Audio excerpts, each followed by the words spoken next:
Come on. Come on in.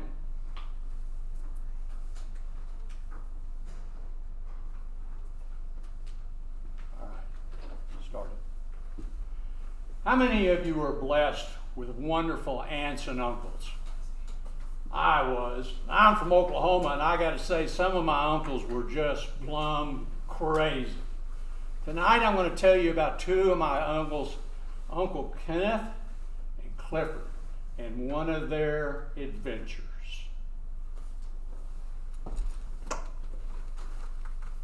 Now, Clifford reckons he was running about 100 miles an hour down Highway 277 when he was trying to outrun the law. And when he hit the pile of dirt that blocked the end of the road where the bridge had washed out, they went airborne, kind of Evel Knievel-like. And they went up in the air, and that 34 Ford shimmied a little bit. And right about then, Cliff, who was sitting in the passenger seat, thought, I need to reflect on this moment and see just how we came to be here. My uncles were wild and crazy young men, but this was a typical Saturday night for them. They had worked all day on the farm, they'd had dinner, they'd cleaned up a bit, and they jumped in Kenneth's 34 and headed down to Lawton, Oklahoma, down 277. And they were making good time until they got to where the bridge had washed out, and they had to take the detour around through the country and then get back on 277. Now, they stopped in Fletcher. They had their priorities straight. Picked up a 6-pack of beer.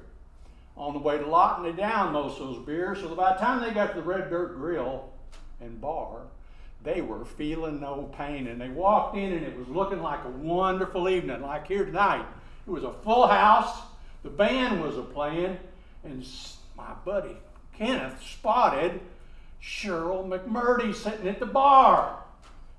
Unbeknownst to unusual, her boyfriend, Steve Scruggs, was not there. And the girl she was with wasn't bad either. And he looked at Clifford and said, let's go introduce ourselves. Well, they went over and introduced themselves, get talking a little bit, buy some beers. They're drinking their beer, and Kenneth finally gets brave enough and said, you want to dance? And she said, sure, let's dance. So they went out on the floor, and they're swaying around, kind of polishing their belt buckles, if you know what I mean. When all of a sudden Kenneth realizes he's down on the floor and feeling something terrible. Just whooped up. Holy cow. And all of a sudden, he didn't realize it, but Steve Scruggs had come into the bar with a couple of his buddies and had spotted Kenneth dancing with his property, his girlfriend.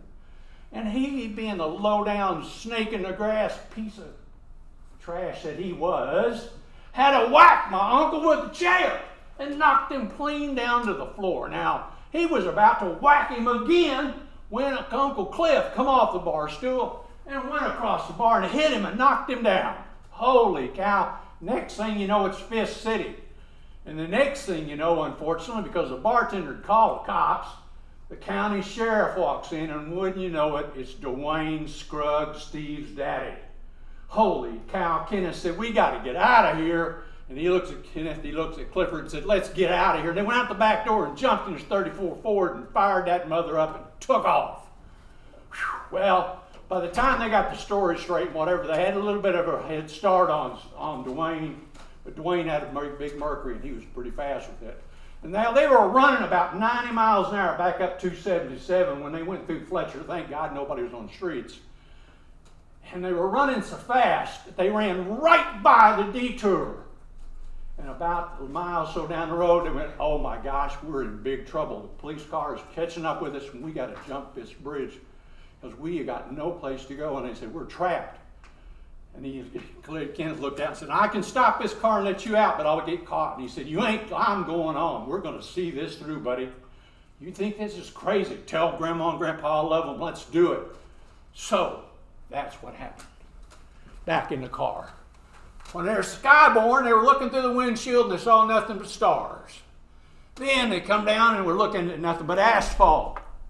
Boom! They hit the front bumper, hit the pavement, but the wheels did not. They scooted forward, the front axle went off, tires and the wheels are flying. They kept on scooting, the back axle comes off, tires and the wheels are flying, but they came to rest in Caddo County.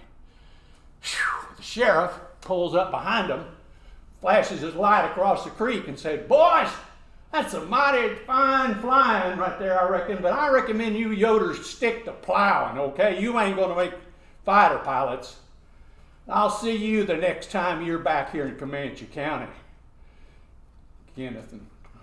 Kenneth and Clifford walked on home that night, free men. Thank you very much.